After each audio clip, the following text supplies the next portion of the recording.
Greetings, good people. Greetings, everybody. So, this is Najia here, and I want to share something with you guys today that has been on my heart this past weekend. So, I was meditating on this concept this past weekend about leadership and the various ways that we can show up as leaders. And what came to my heart was this concept that self-love is the first form of leadership. So often when we think of leadership, we think about it in connection to other people, and leadership is generally connected to other people. It's about our ability and capacity to guide and work with other people. But leadership comes in many different forms. You have the form of leading yourself. You have the form of leading your family and your household, and it can also come in the form of leading your community through your work in the community, through your work in the business. But very rarely do we really embrace the concept that self-love is the first form of leadership. Before you connect with anyone else, you have to first connect with yourself. Before you build a relationship with anyone else, you have to form a relationship with yourself. And so quite often what I see when we speak about self-love is we think that it's like this mushy kind of touchy-feely love, And the interesting thing is that when I think about self-love, the first word that comes to mind for me is warrior, because in my life, that is how I have experienced self-love. My walk and my journey to learn how to love myself required me to become a warrior. It required me to take responsibility for my life. It required me to discipline myself. It required me to consistently choose myself over and over again, moment to moment, day to day, situation to situation. It required me to consistently step up for myself, to speak up for myself, to fight for myself, to believe in myself. And so when we are living in a world where there are such high levels of depression, such high levels of anxiety, a society where people don't know who they are, a society where people are full of trauma, the concept of loving yourself is a radical act. So self-love is the first form of leadership. Before you can lead or guide anyone else, you have to be able to lead and guide yourself. And everything that is going on within your heart, within your mind, within your spirit, within your body is going to impact the way that you lead other people. So I want to encourage people today to consider a different perspective on self-love, because for a lot of us, we still look at it as an external way of taking care of ourselves.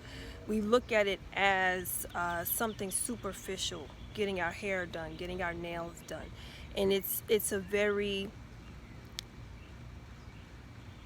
superficial thing for a lot of people. But for me, it has always been about that discipline and that responsibility and that commitment to self, that devotion to self. And so self-love is the first form of leadership. Before you can lead anyone else, you have to be able to lead yourself. You have to be able to guide yourself. You have to be able to navigate the battlefield of the mind. You have to get to know yourself. You have to become aware of who you are and who you are not. And you have to be committed and devoted to that process. So I am always on that journey. I'm always on that journey. And what I've discovered over time, because I do have a teacher, I do have multiple different teachers, and one woman in particular, a woman by the name of Christina Rilo that I met a few years ago. She created a program to assist people with learning some practical ways of incorporating different self-love practices into your life. It was inspired by, the different ancient wisdom traditions. And it was a wonderful, wonderful program, and it was a wonderful way of being able to learn about different components of loving yourself, developing your confidence, developing trust in yourself, developing self-awareness, self-acceptance, self-compassion, all of those different components of learning to love yourself. And so it's so interesting that no matter what I do in my life, and no matter what challenges I'm dealing with, I find myself always coming back to my self-love practices time and time again. And so we consider it to be medicine. That was one of the ways that it was explained to me when I was learning from my teacher. She said, this is medicine. Self-love is a practice and it is a path, but it's also medicine. So if you think about medicine, like most of us take medicine, most of us have a medicine cabinet in our home. And usually when we have a medicine cabinet in our home, we fill the cabinet with all these things, and you don't necessarily take the medicine every day because you may not need it every day. But you know that when you need it, it's there for you. And you can go into that cabinet and you can get it when you need it. And so for me, my self-love practice is very similar to that. It's like I have these tools and these practices that I can engage in, and I have it in my toolbox, and it's there for me whenever I need it. But it's so interesting how no matter what happens in my life, no matter what lesson I'm being asked to learn at a particular stage in my life, I always find myself going back to some aspect of those self-love practices. So I wanted to just share that with you guys today. I want you guys to be encouraged to look at self-love from a different perspective. I want you guys to be encouraged to look at leadership from that perspective, because it is so important that we have more leaders that are taking good care of themselves. It is so important that we have more leaders that are truly loving themselves and caring for themselves.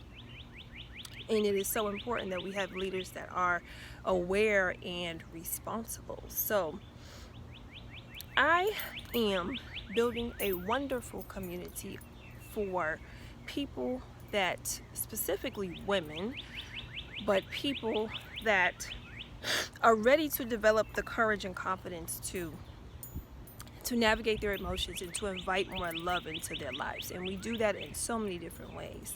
But if you're feeling called to be a part of a community, in a space where you can begin to do that work, where you can begin to take responsibility for navigating your emotions, for inviting more love into your life, in whichever way that looks for you, I want to invite you into my community and into my space so that we can get to know one another. And I will leave a link below that you can click on to join my community, and I'll share some free gifts with you that you can choose from. But ultimately, I pray that if you are listening to this message, that you are encouraged and that you have a new and different perspective on self-love.